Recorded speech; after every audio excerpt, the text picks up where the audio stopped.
একদমই। সে তো এখন একটু, একটু করে বোঝে বীর বাবা। সো চেষ্টা করে যে আমি রোজার কথা যখন বলি তখন সে যেহেতু স্কুলও খোলা আছে, তো সে আবার আমাকে বলে যে আমি বলি, "বাবা কিছু খাওয়া যাবে না। মানে রোজার সময় তো তোমার এখনো বয়স হয়নি। বাট আরো কিছুদিন পরে তোমাকে রোজা রাখতে হবে, এটা শিখতে হবে" এবং হাদিসগুলো আমি পড়ে শোনাই, সবকিছু শোনাই। তো তখন সে বলে, "কেন আরো কিছুদিন পরে? আমি এখনই রোজা রাখবো।" সো ছোট বাচ্চারা যেরকম করে তো ওটাই আসলে সবাই মিলে তো একসাথে পরিবারের সকলে মিলেই ইফতার করি।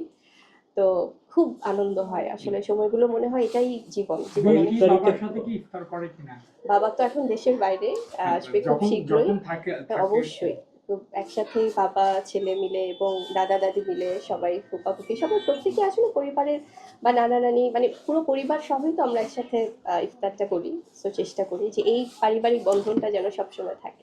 ওর কোনো স্পেশাল আইটেম আছে নাকি ইফতারি যেটা ও একটু পছন্দ করে? সে জিলাপিটা খুব পছন্দ করে। চিকন জিলাপিটা ভীষণ পছন্দ করে, ভালোবাসে। খেজুরটাও ভালোবাসে। সো একটু, একটু করে সবকিছু ট্রাই করে। তো এটা আর আমার হাতে বানানো দেখা যায় পায়েসটা খুব খায় এবং মাশাআল্লাহ সবকিছুই আমি বলি যে একটু, একটু করে বাবা ট্রাই করতে হবে। আপু আপনি যখন বের হন, ও যদি আসতে চায় তখন আপনি কিভাবে সামলান আপনি একটু? আমার হ্যাঁ, এটা খুব ভালো একটা কথা বলেছেন ভাইয়া। কারণ আমি তো কাজে বের হলে কারণ আমার কাজের বাইরে পুরোটা সময় তো বীরকে নিয়ে। তার বাইরে যখন বের হতে নিই তখন বলি যে, "বাবা আমি অফিসে যাচ্ছি। আমি খুব তাড়াতাড়ি ব্যাক করব।" তো একটু পর, পর সে ফোন করবে এবং আমার সাথে আসতে চায় যে, "মা আমি কি আসবো? আম তোমার কিছু লাগবে?" মানে খুবই মাশাআল্লাহ ছোট, ছোট করে যা বলে আরকি।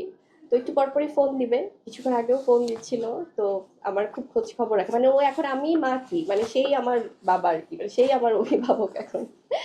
সো আপনারা সবাই দোয়া করবেন বীরের বীরকে জন্য। নিয়ে বিদ্যানন্দে যেহেতু দীর্ঘদিন আপনি আসেন ইফতার করেন, এই যে যারা অবশ্যই, আছে অবশ্যই। কবে নাগাদ এবার হবে কিনা বা এবার আসবেন কিনা? অবশ্যই ভাইয়া আমার এটা অনেক আমার পক্ষ থেকে আমি খুব পরিকল্পনা করছি যে আমি যেহেতু অনেক বছর ধরে বিদ্যানন্দের এই সুন্দর পরিবেশের সাথে অভ্যস্ত এবং আমি আসি। সো আমার ছেলেকে নিয়েও বীরকে নিয়েও আমার পরিকল্পনা আছে যে এই বাচ্চাগুলোর সাথে একসাথে খুব সুন্দর সময় কাটানোর খুব শীঘ্রই হয়তো হবে। লাইভ ভাইয়া আমার রিঅ্যাকশন। কাছে আমার লাইভ রিঅ্যাকশন ভাইয়া আমি এগুলো তো আমি অনেক ভাগ্যবতী যে আপনারা যারা আসেন আমাদেরকে ভালোবাসে আপনাদের ক্যামেরায় এগুলো বন্দী হয়ে থাকে। কারণ এই ভালোবাসাগুলো তো আমরা হয়তো পাচ্ছি সবসময় হয়তো হৃদয়ের মণিকোঠায় রেখে দিব কিন্তু আছে না যে হঠাৎ কখনো চোখে পড়লে তখন অজান্তেই চোখের কোণে পানি চলে আসে। এই যে ছোট ছোট বাচ্চাগুলো ওরা এভাবে এত সুন্দর পরিবেশে থেকেও বা তারা তাদের জায়গাটা থেকে যে তারা আমার সিনেমা দেখে সিনেমার নামগুলো বলছিল আমি না খুব ইমোশনাল হয়ে যাচ্ছিলাম সত্যি আমার কাছে মনে হচ্ছিল যে এই যে একটা সুন্দর পরিবেশ এটা তো বাচ্চারাও দেখছে বাট আমি অবশ্যই পরিবেশটাকেও আমি ধন্যবাদ দিব যে ম্যাডামরা যারা আছেন এবং যারা এখানে কর্তৃপক্ষ আছেন যারা বিদ্যানন্দের সাথে যারা আসলে অন্তর্ভুক্ত আছেন প্রত্যেকেই যে এত সুন্দর একটা পরিবেশ তারা দেখেছে এবং বাচ্চারাও যে এত ভালোবাসে আমাকে আমি তোমাদেরকে অনেক ভালোবাসি সত্যি অনেক অনেক ভালোবাসা তোমাদের সবার প্রতি